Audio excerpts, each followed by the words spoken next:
Tak terkikis mentalnya, sulit dilogikakan.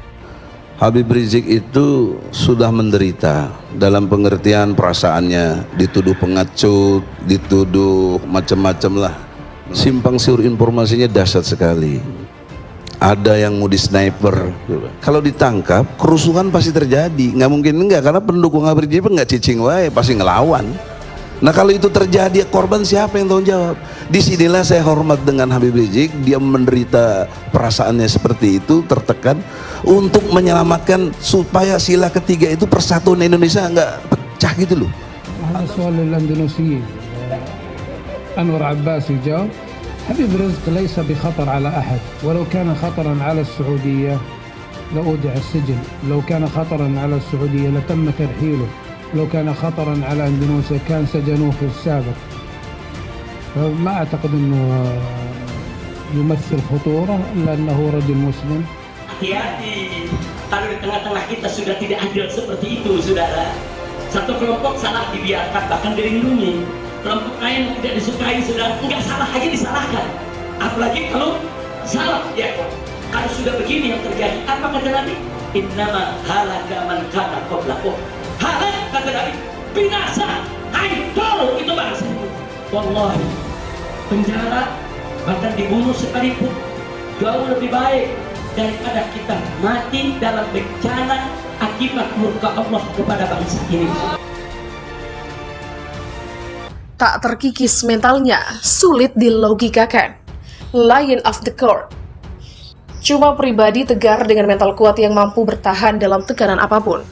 Tidak banyak yang bisa demikian, bukan saja karena ia yakin benar dan bertahan dengan nilai yang diyakini itu yang menjadikan diri tegar.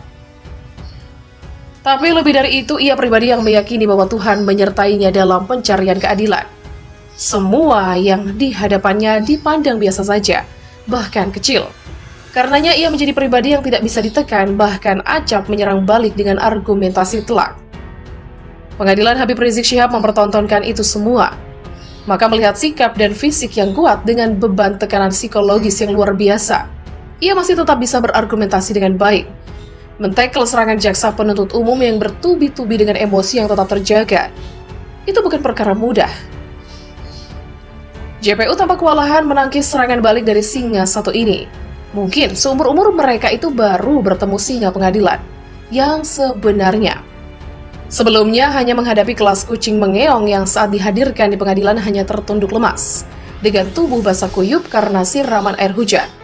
Singa satu ini meski ditekan dengan keras, bahkan jaring-jaring sudah disiapkan, tidak saja oleh penuntut umum yang ada di Pengadilan Negeri Jakarta Timur, tapi bisa jadi oleh tim induknya, Kejaksaan Agung, karena ini menyangkut nama baik Korps Adiaksa. Beberapa kasus yang disangkakan mulai dari kerumunan Petamburan, kerumunan Megamendung, dan Rumah Sakit Umi, diikutinya satu persatu dengan tenang. Pastilah itu amat melelahkan. Menguras fisiknya tapi emosinya tetap terjaga. Bahkan sekali-kali ia memainkan emosi jaksa penuntut umum saat ia mampu menunjukkan bahwa tuntutan yang dikenakan itu mengada-ngada. Habib Rizik Syihab benar-benar bintang pengadilan, dan itu mampu menjawab pertanyaan yang selama ini sulit dijawab.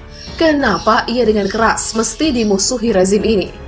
Dan pengadilan yang dipaksakan terhadapnya menampakkan arogansi kekuasaan, yang itu sebenarnya cuma balutan ketakutan pada sosok satu ini yang memang tak kenal kompromi. Absurd melihat sikap JPU yang tampak dipaksa mengenakan tuduhan dengan pasal berlapis, dan itu cuma pada masalah abai pada protokol kesehatan. Pasal-pasal tuntutan yang dikenakan menjadi seram, semata agar bisa menjerat memenjarakannya. Sampailah saat salah satu tema dari penuntut umum mengatakan bahwa apa yang dilakukan Habib Rizik itu kejahatan. Maka saksi ahli yang dihadirkan terdakwa Refli Harun lalu menyahut jika demikian adili juga siapa saja yang melakukan pelanggaran prokes, termasuk presiden sekalipun. Maka sorak-sorai pengunjung pengadilan membahana menertawakan argumen tebang pilih itu. JPU yang dihadirkan di pengadilan tampak tidak berkutik menghadapi singa pengadilan satu ini. Tidak terbayangkan setelah permintaan keras terdakwa agar sidang dibuat offline, dan itu dengan perjuangan luar biasa, sampai penuntut umum dan aparat kepolisian yang berada di Barreskrim Polri memperlakukan ulama satu ini dengan dorongan, tarikan, dan seterusnya. Tapi terdakwa kukuh menolak dihadirkan dalam sidang online. Mestinya mental seseorang yang diperlakukan demikian akan rontok, apalagi ini pengadilan yang tampak dipaksakan, yang sebelumnya dilatari dengan peristiwa terbunuhnya 6 laskar ex-FPI, lalu pembubaran Ormas FPI yang didirikannya hampir 2 dekade, tanpa ada kesalahan yang mengharuskan pembubarannya.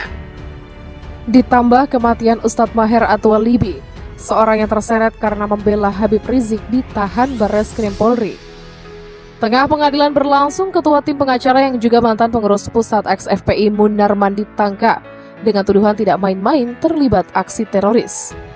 Pikirnya dengan ditangkapnya Munarman, maka pasukan amunisi dalam berargumentasi dengan jaksa penuntut umum akan mengalami kesulitan.